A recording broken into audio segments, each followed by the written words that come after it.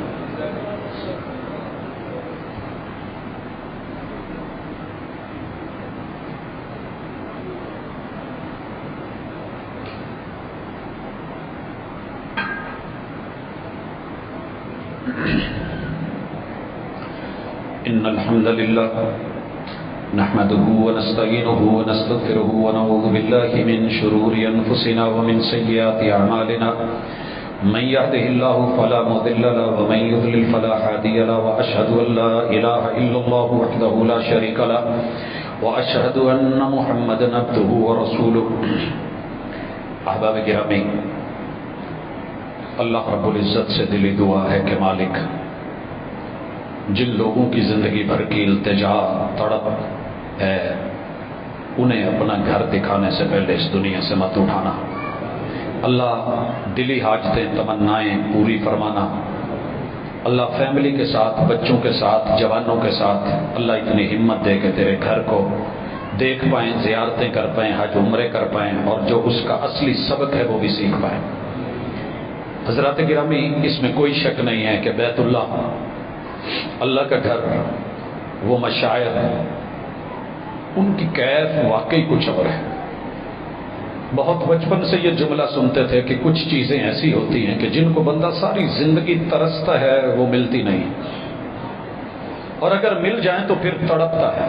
یہ سین اگر دیکھنا ہے تو جسے رب نے حرمین نہیں دکھائے اس کا کبھی ترس نہ دیکھیے، اور جسے رب دکھا دے پھر پوری زندگی بار بار جانے کے لیے اس کا تڑپ نہ دیکھیے۔ اس کا کوئی خاص ہی اللہ نے ایک تعلق بنایا ہے دل سے، اللہ وہ پورا فرمائے۔ جس کی دل کی تمنا ہے اللہ اپنی رحمتوں کا نزول فرمائے۔ ایک بڑا اہم سوال جو رہ گیا اکثر ہوتا ہے کہ وہاں پہ محرم جو ہے یہ خوشبو نہیں لگا سکتا، اللہ کہ اپنے جسم کو نہا کے شروع میں لگائے گا، بعد میں کپڑوں کو ایسے ویسے نہیں۔ تو وہاں تو قدم قدم پہ خوشبودار صابن پڑے ہوتے ہیں ہوٹلوں میں، خود بیت اللہ کو خوشبو لگائی ہوئی ہوتی ہے، حجر اسود کو بھی لگائی ہوتی ہے۔ تو احتیاط کا تقاضا کیا ہے؟ آپ جتنا کر سکتے کریں، لیکن اگر ضرورت ہے تو یاد رکھیے صابن ہم بطور خوشبو کبھی بھی استعمال نہیں کرتے، اس کا مقصد کوئی اور ہے۔ باقی ہر چیز کے اندر کوئی نہ کوئی سمیل ہوتی ہے، پھر تو آپ کوئی پھل نہیں کھا سکتے، پھل خوشبودار ہوتے ہیں۔ تو ڈائریکٹ جو خوشبو ہے بطور خوشبو نہیں لگائی جائے گی، اس دوران میں حجر اسود کو بڑے سارے لوگ میں نہیں بوسا کرنا، موقع بھی ملا میں نہیں کرنا، خوشبو لگی ہے. تو بھائی آپ خوشبو تھوڑی لگا رہے ہیں، آپ چوم رہے ہیں، آپ چوم رہے ہیں. سب کی اپنی بھی ایک سمیل ہوتی ہے. لوگوں کے کپڑوں کے ساتھ اگر کسی نے پہلے اپنے احرام کو خوشبو لگائی ہے اور میرا جسم ننگا ہے، وہ ساتھ ٹچ ہو گیا، رگڑ گیا، تو خوشبو تو پھر بھی لگ جائے گی. ایسی بات نہیں ہے. کوئی عام آدمی جا رہا ہے تو جان بوجھ کے اسپیشلی خوشبو کا اہتمام نہیں کرنا، بچنا ہے. لیکن اگر کہیں سے آپ کو ٹچ ہو گئی ہے، لگ گئی ہے، تو کوئی حرج والی بات نہیں ہے. اللہ تعالیٰ معاملات میں آسانی فرمائے. اللہ میرے وطن کی اندرونی بیرونی جو اس وقت کیفیت بنی ہوئی ہے، اللہ تمام تر دشمنوں سے اسے محفوظ فرمائے. اللہ اسے کلمے کی بنیاد پہ دیا ہے، کلمے کی بنیاد پہ تا قیامت سلامت رکھے. اللہ رب العزت حفاظت فرمائے ہماری اتحاد کی، اخوت کی جس کو نظر لگی ہے. تو یہ بہرحال تکلیف دہ معاملوں سے اس وقت ہم گزر رہے ہیں. جتنا ہو سکے تانے دینے کی بجائے، گالیاں دینے کی بجائے، ایک دوسرے کو مورد الزام ٹھہرانے کی بجائے اپنی اپنی کمی کوتاہیوں اور غلطیوں پہ بھی نظر دوڑائیں. اور کہیں سجدے میں اگر اب نہ گرے تو کب گریں گے کہ اللہ اس پہ رحم فرما، کرم فرما. حضرات اگر ریاست ہے تو اس کے بعد سیاست ہے. اگر یہی آپ کے پاس نہیں رہتی تو پھر سیاست کا وہ فائدہ. آپ کے پاس کشتی ہونی چاہیے، اور کبھی بھی کشتی بیرونی پانیوں سے نہیں ڈوبتی. بہت کم حادثے ہوتے ہیں، اکثر اندر کے پانیوں سے، جو پانی اندر ڈالا جائے اسی سے ہوتا ہے. تو اللہ تعالیٰ ہمارے بیماروں کو شفا دے، بیمار ذہنوں کو، بیمار جسموں کو اللہ تعالیٰ ہر اعتبار سے محفوظ